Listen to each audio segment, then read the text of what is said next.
Ekspor mobil Korea Selatan mencatat kenaikan tajam di 2026. Pada Januari 2026, nilai ekspor mobil Korea Selatan melonjak 21,7% secara tahunan menjadi sekitar 6,07 miliar dolar Amerika Serikat.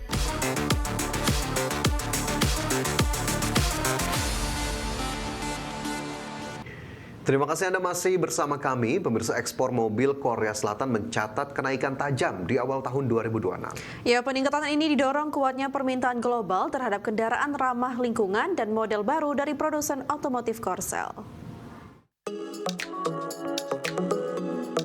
Ekspor mobil Korea Selatan mencatat kenaikan tajam di 2026. Pada Januari 2026, nilai ekspor mobil Korea Selatan melonjak 21,7% secara tahunan menjadi sekitar 6,07 miliar dolar Amerika Serikat.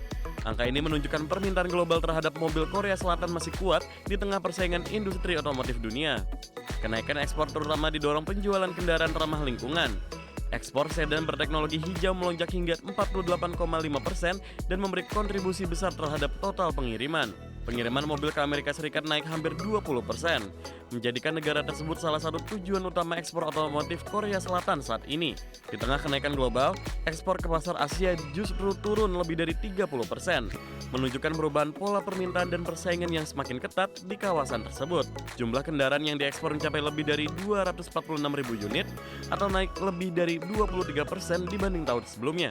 Kenaikan ekspor ini menunjukkan industri otomotif Korea Selatan masih memiliki daya saing tinggi, terutama di segmentasi mobil ramah lingkungan dan pasar internasional. Jika permintaan global tetap kuat, ekspor mobil Korea Selatan diperkirakan terus menjadi salah satu penopang utama ekonomi negara tersebut ke depannya. Berbagai sumber IDX Channel.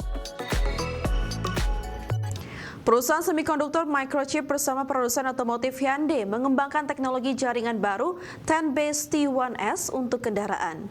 Teknologi ini dirancang untuk meningkatkan komunikasi antar perangkat elektronik di dalam mobil dan mendukung kendaraan masa depan berbasis software. Perusahaan semikonduktor Microchip bersama produsen otomotif Hyundai mengembangkan teknologi jaringan baru 10Base T1S untuk kendaraan. Teknologi 10Base T1S merupakan bagian dari Automotive Ethernet. Sistem ini memungkinkan berbagai perangkat di dalam mobil seperti sensor, controller, dan sistem keselamatan terhubung dalam satu jaringan data yang efisien. Pengembangan ini menjadi penting seiring tren software defined vehicle, di mana fungsi mobil semakin dikendalikan oleh perangkat lunak dan membutuhkan komunikasi data cepat dan stabil. Dengan arsitektur jaringan baru, jumlah kabel dalam mobil dapat dikurangi, sekaligus menurunkan biaya produksi dan mempermudah integrasi sistem elektronik kendaraan modern. Jaringan data ini membantu sistem ADAS, sensor, dan fitur otomatisasi mobil bekerja lebih terkoordinasi, sehingga respon kendaraan terhadap lingkungan menjadi lebih cepat dan akurat. Kolaborasi Microchip dan Hyundai menunjukkan industri otomotif bergerak ke arah mobil yang semakin terkoneksi dan berbasis data, di mana sistem elektronik menjadi komponen utama dalam pengembangan kendaraan masa depan. Pengembangan teknologi 10Base T1S menjadi langkah penting menuju mobil yang lebih cerdas dan terkoneksi. Dengan jaringan data internal yang lebih efisien, kendaraan di masa depan diharapkan memiliki sistem otomatisasi, keselamatan, dan fitur digital yang semakin canggih. Berbagai sumber IDX Channel. Industri penerbangan Vietnam menunjukkan ekspansi besar. Sejumlah maskapai menandatangani kesepakatan pembelian total 90 pesawat Boeing dengan nilai sekitar 508 triliun rupiah.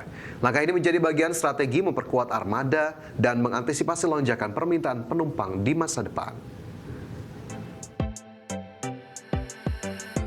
Industri penerbangan Vietnam menunjukkan ekspansi besar. Maskapai nasional Vietnam Airlines menandatangani kesepakatan senilai sekitar 8,1 miliar dolar Amerika untuk membeli 50 unit Boeing 737-8. Pengiriman pesawat dijadwalkan antara 2030 hingga 2032 untuk mendukung ekspansi rute domestik dan regional. Pendatang baru Sun Phuoc Airways juga menandatangani pembelian 40 unit Boeing 787-9 Dreamliner. Nilai investasinya diperkirakan mencapai 22,5 miliar dolar Amerika. Pembelian besar ini menjadi bagian dari strategi Vietnam memperkuat kapasitas penerbangan. Seiring proyeksi pertumbuhan jumlah penumpang dan pemulihan sektor pariwisata serta bisnis penerbangan. Dengan masuknya pesawat baru, armada Vietnam Airlines diperkirakan mencapai lebih dari 150 unit pada 2030, sekaligus memperkuat posisi maskapai di pasar penerbangan Asia Tenggara. Kesepakatan ini menjadi salah satu pesanan besar bagi Boeing, sekaligus menunjukkan Asia Tenggara masih menjadi pasar penting untuk pertumbuhan industri penerbangan global. Pembelian 90 pesawat Boeing menunjukkan ambisi besar Vietnam dalam mengembangkan industri penerbangan. Dengan armada yang terus bertambah, negara ini menargetkan peningkatan konektivitas, pariwisata, dan pertumbuhan ekonomi melalui sektor transportasi udara di masa depan. Berbagai sumber IDX Channel. Perusahaan teknologi asal China, Xiaomi, menguasai pasar smartphone Indonesia selama tahun 2025. Data penjualan menunjukkan Xiaomi menjadi merek terlaris di segmentasi smartphone mengalahkan brand global lainnya. Data penjualan menunjukkan Xiaomi mencatatkan pangsa pasar terbesar untuk smartphone di Indonesia selama 2025. Angka penjualan lebih tinggi dibandingkan merek lain seperti Samsung dan Apple. Penggemar produk dengan harga terjangkau dan fitur menarik mendorong dominasi ini. Xiaomi dikatakan menggunakan strategi promosi agresif, kampanye digital, dan penawaran harga kompetitif. Ini membuat produknya menjadi pilihan utama konsumen di Indonesia, terutama pada segmentasi menengah ke bawah.